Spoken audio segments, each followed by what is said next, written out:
Le 25 février 2015, en Afrique du Sud, une adolescente de 17 ans commence sa journée comme n'importe quelle autre. Sa mère lui montre une robe qu'elle vient de coudre pour son bal de fin d'année. Son père la taquine, elle part à l'école, mais en quelques heures, sa vie va basculer. Ce qui va suivre, chers amis, c'est l'histoire vraie de Miché Salomon, une histoire qui nous rappelle parfois que la réalité peut changer du tout au tout en l'espace de quelques minutes. Si vous aimez les récits sombres, les histoires passionnantes, vous êtes tombé au bon endroit parce que je fais de mon mieux pour mettre une vidéo en ligne tous les samedis. Si vous aimez, souvenez-vous de mettre un pouce en l'air, souvenez-vous de vous abonner et de cliquer sur la petite cloche pour être averti lorsque je mets une nouvelle vidéo en ligne. Bienvenue à Récits de l'ombre.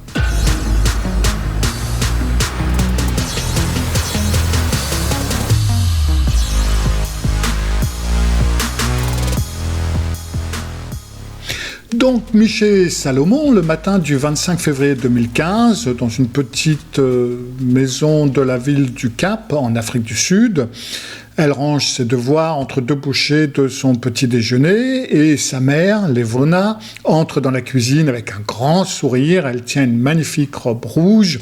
Miché sait parfaitement de quoi il s'agit. Sa mère a confectionné cette robe à la main au cours de ces derniers jours. C'est pour le grand bal scolaire qui va arriver d'ici peu de temps et la robe est maintenant terminée. Miché pose donc son petit déjeuner, ses devoirs, se précipite vers sa mère pour admirer cette superbe robe et la remercie pour tout ça. C'est absolument parfait. Et c'est alors que le père de Miché, qui est encore assis à table, grogne « Dis donc, elle n'est pas un peu révélatrice, cette robe ?» Miché et sa mère lèvent les yeux au ciel, elle va faire un gros bisou à son papa. Il adore sa fille, il est très protecteur envers elle, et si elle n'est pas couverte des pieds à la tête, en fin de compte, il s'imagine qu'elle va être violée à tous les coins de rue parce que sa fille est tellement belle et admirable. Miché va donc vers son père, lui fait un gros câlin, un bisou, « Ne t'inquiète pas, papa, tout va bien ». Après ça, une fois retournée à table, elle finit son petit déjeuner, elle range ses affaires et puis elle va leur dire au revoir pour partir à l'école. Elle sort par la porte d'entrée pour rejoindre la route où sa tante l'attend dans sa voiture et alors que la tante de Miché la conduit à l'école, comme elle le fait presque tous les matins d'ailleurs, Miché remarque que sa tante, elle agit de façon un petit peu étrange. Elle regarde constamment derrière elle dans son rétroviseur. Finalement, Miché demande à sa tante « Mais qu'est-ce qui se passe ? Qu'est-ce que tu regardes derrière ?» Je sais pas, ça paraît un peu bizarre, mais je suis sûr qu'il y a une voiture blanche qui nous suit. En fait, ces derniers jours, j'ai vu, je pense que c'est la même voiture blanche que j'ai vue nous suivre à chaque fois que je te conduis à l'école. Miché se retourne, elle regarde par la vitre arrière, mais les voitures blanches, elles abondent derrière elle, donc c'est assez difficile pour elle de dire si il y en a une qui la suit et c'est pas son impression. Oh, tu sais, Tata, je pense que tu es tout simplement un peu paranoïaque. Moi, je vois personne qui nous suit. Quelques minutes plus tard, la tante de Miché s'arrête devant l'école. Miché lui dit au revoir, la remercie, sort, se précipite dans l'école. Et la première personne qu'elle rencontre, c'est son amie Cassidy, qui vient dans sa direction. Alors, Cassidy, c'est la meilleure amie de Miché. Elles se sont rencontrées au début d'année et très rapidement, elles sont devenues les meilleures amies du monde. Elles s'entendent très bien, elles ont la même forme d'humour, etc. Elles vont régulièrement se cacher dans les toilettes pour parler. Bref, c'est la meilleure amie de Miché. Et cette fois, Cassidy, elle fait un étrange sourire à Miché, puis elle détourne le regard et elle se précipite dans la classe la plus proche, comme si elle était en retard. Miché s'arrête, elle regarde la porte par où sa meilleure amie a disparu, elle se dit c'est quand même bizarre, et elle y réfléchit, elle se dit mais en fin de compte, ces derniers jours, Cassidy, elle a quand même agi de façon un peu bizarre, elle est devenue presque étrangère, et elle ne se souvient pas avoir une dispute avec elle ne se souvient pas avoir eu des désaccords, elle ne voit pas trop pourquoi, tout d'un coup, Cassidy agit comme si elle s'était disputée. Mais la cloche de l'école sonne, donc Miché entre dans sa salle de classe, et l'heure vient à peine de commencer lorsque le directeur entre en trombe, sans même frapper d'ailleurs, dans la salle de classe, et sans rien dire au professeur qui vient juste de commencer son cours, il va directement vers Miché et il lui dit « Écoute Miché, j'ai besoin que tu viennes avec moi ». Tout le monde regarde Miché, qui pourtant généralement ne fait pas de bêtises, le principal vient la chercher. Pourquoi? Personne ne comprend. Une fois arrivée au bureau du directeur, Miché peut voir, elle entre la première et le directeur la suit, ferme la porte derrière elle. Et dans le bureau du directeur, elle voit qu'il y a déjà 2 personnes, qu'elle ne connaît pas du tout d'ailleurs. Ce sont 2 femmes qui ont l'air très sérieux et qui sont assises donc sur le fauteuil. Dès que Miché entre, les 2 femmes, sans se présenter, lui disent de venir s'asseoir à côté d'elle. Miché, au lieu de s'asseoir, s'arrête, elle regarde les femmes et elle leur demande « Mais qu'est-ce qui se passe? Qu'est-ce que c'est que cette histoire ?» « Miché, dit l'une des 2 femmes, nous sommes des travailleuses sociales nous avons été envoyées par la police. Et il y a quelques jours, il y a un couple qui a signalé qu'ils pensaient avoir identifié comme leur enfant disparu. Il y a 17 ans, leur bébé, une petite fille qui se nomme Zéphanie, a disparu de l'hôpital 3 jours après sa naissance. Ils ont vu une photo de toi par hasard et ils sont convaincus que tu es leur fille. Miché s'assoit lentement, met sa main sur sa bouche, elle est totalement incrédule face à ces révélations. Son monde s'écroule en quelques secondes. Elle ne comprend pas comment c'est possible, comment les gens qu'elle a toujours connus, comme ses parents, ne seraient pas ses vrais parents. Après un moment de silence, elle trouve finalement la force de parler et elle dit « Mais je vais appeler mes parents ». Les travailleuses sociales, après avoir échangé un regard, répondent « Non, la police, elle est déjà chez eux en ce moment. Pour ta sécurité et pour les besoins de l'enquête, tu ne peux pas rentrer chez toi ce soir. Tu vas devoir venir avec nous. » Les 2 femmes se lèvent, se dirigent vers la sortie du bureau avec Miché, qui est totalement abasourdi et qui se demande comment est-ce que cela peut être réel. Tout son monde est totalement renversé. Miché suit les 2 femmes hors de l'école jusqu'à une des voitures. Une fois dans la voiture, les femmes expliquent à Miché qu'ils vont l'emmener dans un foyer pour la nuit, mais qu'avant d'aller au foyer, elles vont faire un rapide arrêt dans une clinique locale. Miché, qui à ce moment-là se pose même plus de questions, elle est totalement sonnée, dit simplement « Bon, d'accord ». Les femmes conduisent jusqu'à la clinique, elles y restent quelques minutes et puis elles ressortent et elles conduisent le reste du trajet jusqu'au foyer. Quand elles arrivent dans le foyer, ça ressemble à une maison normale vue de l'extérieur, mais à l'intérieur, les femmes lui montrent cuisine, salle de bain, sa chambre. Tout ce que Miché voit, c'est les autres enfants qui sont là, qui sont des orphelins, qui sont des personnes abandonnées. Elle commence à paniquer totalement, quoi. Le matin même, elle était chez elle, en train de prendre son petit déjeuner avec son père et sa mère. Et ce soir, cet après-midi, elle se retrouve dans un foyer. Et elle leur redemande « Mais est-ce que, s'il vous plaît, laissez-moi appeler mes parents ?» Et elles lui répondent « Non, c'est pas possible. » Alors l'une des 2 travailleuses sociales peut voir que Miché, elle est totalement déphasée et que c'est sûrement le pire jour de sa vie. Donc elle lui propose de séjourner dans sa maison plutôt que dans un foyer. Miché accepte et donc elles rentrent toutes les 2 chez cette fameuse travailleuse sociale. Cette nuit-là, Miché est allongée dans la chambre d'amis de cette femme, un endroit qu'elle ne connaît pas. Elle regarde le plafond. Elle essaye de comprendre comment sa vie a pu basculer.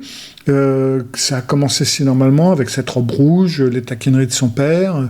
Comment est-elle passée de ce moment de bonheur familial tout commun et à cette situation de cauchemar où on lui dit que toute sa vie jusqu'ici, 17 ans, sont un mensonge. Le lendemain matin, après le réveil et un petit déjeuner, la travailleuse sociale emmène Miché dans le bureau. Et là, avec l'autre travailleuse sociale qu'elle avait rencontrée à l'école, elle s'assoit dans le bureau, elle ne parle pas beaucoup, elle grignote des ailes de poulet, etc.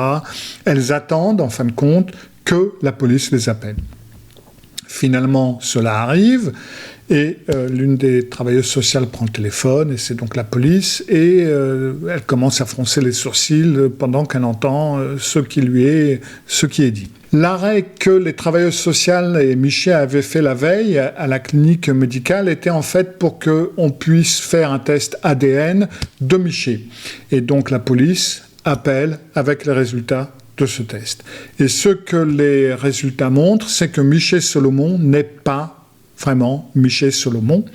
Son vrai nom est donc Zephany Nurse. 17 ans plus tôt, ce bébé a été volé dans son berceau à l'hôpital du Cap et malgré une gigantesque chasse à l'homme pour la retrouver, elle n'a jamais été retrouvée. Et c'est d'ailleurs une affaire très célèbre à l'époque au Cap et la plupart des gens pensaient qu'elle ne serait jamais résolue, mais donc l'ADN de Miché vient de résoudre cette affaire. Et il s'avère donc que les parents de Miché, qui l'ont aimée, qui l'ont élevée depuis qu'elle était bébé, ne sont pas vraiment ses parents. Sa mère, Levona, est en fait sa kidnappeuse et elle est maintenant en état d'arrestation. Les travailleuses sociales emmènent Miché de leur bureau au poste de police où elles lui disent que ses vrais parents biologiques l'attendent et attendent de la rencontrer. Une fois à l'intérieur du poste de police, Miché s'agrippe fermement au bras de la travailleuse sociale. Elle est extrêmement nerveuse et elle est conduite le long du couloir jusqu'à une porte qui est fermée. Son cœur bat la chamade alors qu'elle se demande à quoi ressemblent ces étrangers qui sont donc ses vrais parents. Finalement, quand Miché est prête, elle pousse la porte et le choc la cloue sur place. Devant elle se lèvent, les larmes aux yeux, non pas des étrangers, mais des visages qu'elle connaît parfaitement.